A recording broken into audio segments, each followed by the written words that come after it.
Okay, good morning. Today is March 23, 2025. Magbibigay lang tayo ng ating opinion, ating pananaw patungkol sa kaganapan sa ating bansa ngayon, kasi sabi ko nga nasasadlak tayo sa kadiliman. So kung saan ito'y kauna-unahan na nangyari na kaganapan sa ating buong bansa, sa buong kasaysayan ng ating bansa, na mayroon tayong isang kababayan na isinuko o ipinagkanulo sa banyaga para lamang litisin sa mga pagkakasala na inaakusa laban sa kanya. Alam naman natin lahat na ang pinatungkulan ko ay si Pangulong Bongbong Marcos, yung nagkanulo sa isa nating kababayan dahil sa di umano sa pagkakasala ng ayon sa kanila ay crime against humanity. Lagi nilang sinasabi o inaakusa na ang dating Pangulong Rodrigo Roa Duterte ay inakusahan patungkol sa extrajudicial killing or EJK, na mayroon sinasabi nilang mahigit kumulang 30,000 ang namatay. So yun lagi ang kanilang inaakusa sa ating dating Pangulo. So nagawa nila, nagtagumpay silang ipinagkanulo ang ating mahal na Pangulong Duterte doon sa banyaga, at ngayon ay nililitis na. Ang nakakalungkot dahil sa nilaso nila yung kaisipan ng mga sambayan ng Pilipino na mayroon daw, sabi nga ni John B. Crimolia, 30,000 torture and death. So yun yung akusasyon nila. So pagdating sa ICC, naganap na nga yung first hearing. Kung sa local law or local proceeding sa ating batas, yun na po yung preliminary, yung basahan ka ng iyong kaso. At ang official na kaso na naisampa sa ating mahal na Pangulong Duterte, 19 doon ay naganap noong mayor pa siya. Yun yung inimbestigahan ni dating Laila de Lima na pumunta pa ng Davao. Patungkol daw yun sa Davao Death Squad. 19.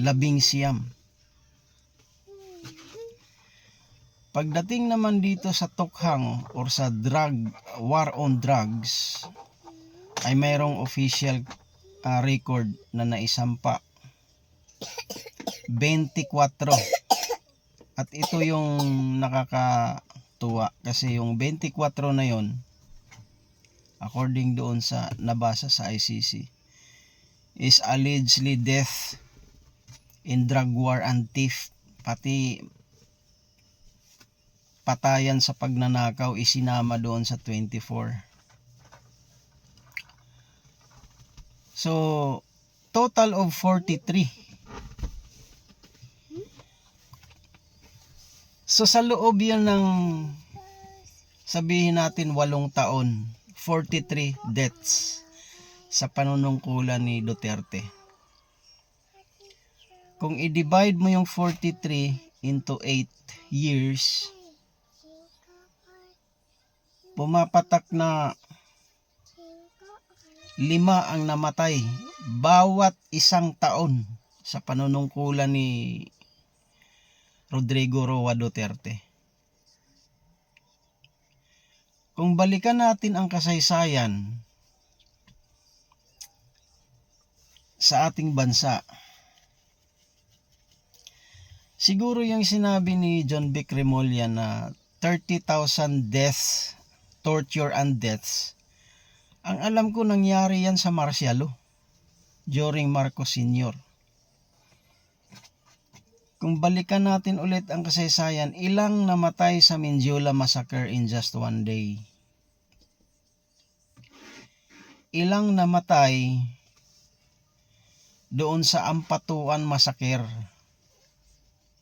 In just one day sa Ampatuan Massacre, mahigit 50 ang namatay. Ang Mama Sapano, I think 44 na namatay na SAF in just one day. So kung meron mang maituring na crimes against humanity, yun yung mga crimes na yun. Bakit naglunsad si Duterte ng war on drug? Is just because to save our nation, kasi mayroong nakaambang mas panganib pa, kahindik-hindik na panganib kung hindi niya ginawa yun.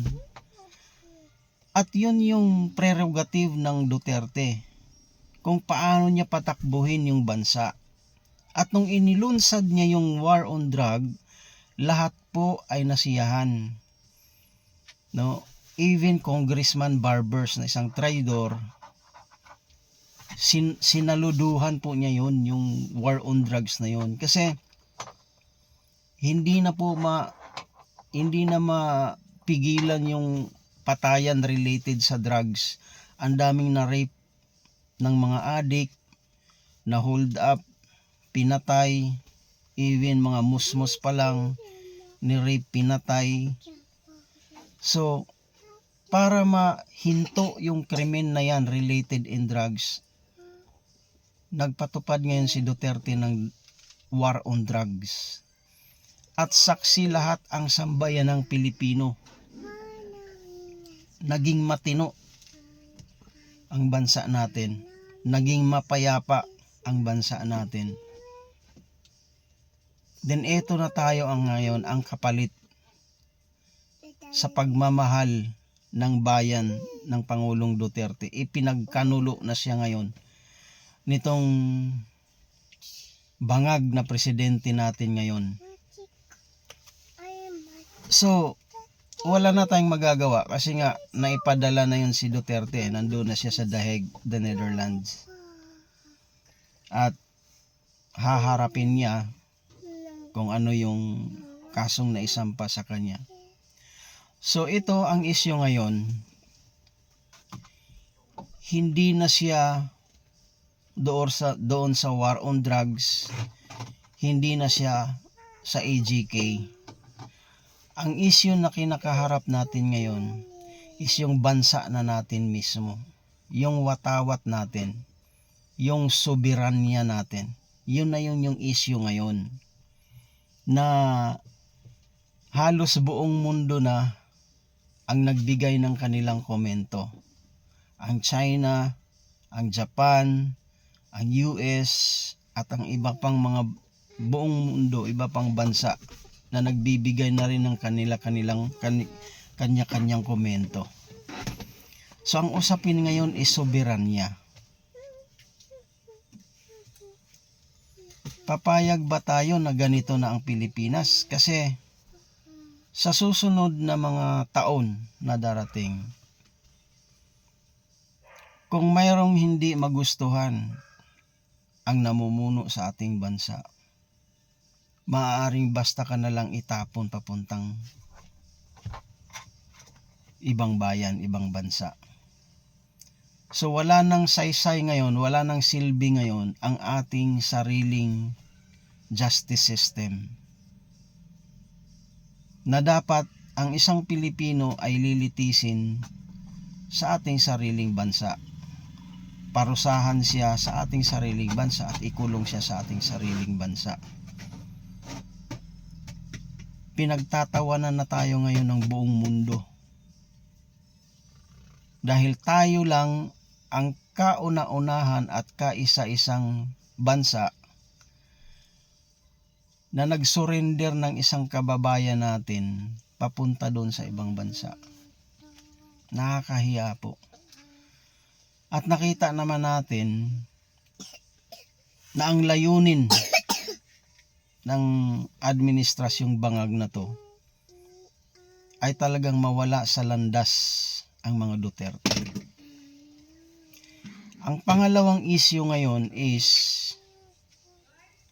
natakpan nila ang totoong issue. Itong totoong, isa pang totoong issue. Palapit na yung